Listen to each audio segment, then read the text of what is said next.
కమ్మని కొబ్బరి రొయ్యలు ఎలా చేసుకున్నామో చూసేయండి. Hello guys, welcome to my YouTube channel Saketa fines. First కడాయిలో ఆయిల్ వేసి గ్రీన్ చిల్లీస్, ఆనియన్ పీసెస్ వేసుకుని కలుపుకోండి. కర్రీ తీయగా రాకుండా ఉండడం కోసం పసుపు, ఉప్పు వేసుకోవాలి. ముందుగానే ప్రాన్ పీసెస్ స్మెల్ రాకుండా ఉండడం కోసం లైట్గా ఆయిల్ వేసి ఉప్పు, పసుపు వేసి వాటర్ పోయేంత వరకు ఫ్రై చేసుకొని ఇప్పుడు ఆ ప్రాన్ పీసెస్ని కర్రీలో వేసుకుని కలుపుకుందాం.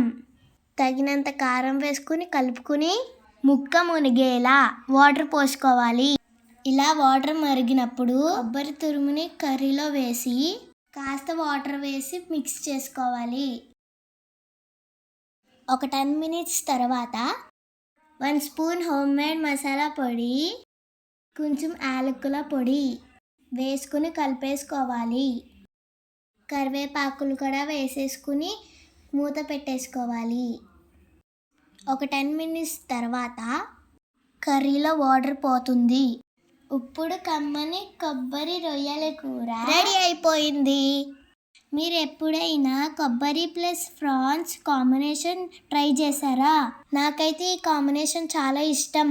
మీరు కూడా ఈ కర్రీని ట్రై చేసి ఎలా ఉందో కామెంట్ చేసేయండి. Please subscribe to Saketa fines.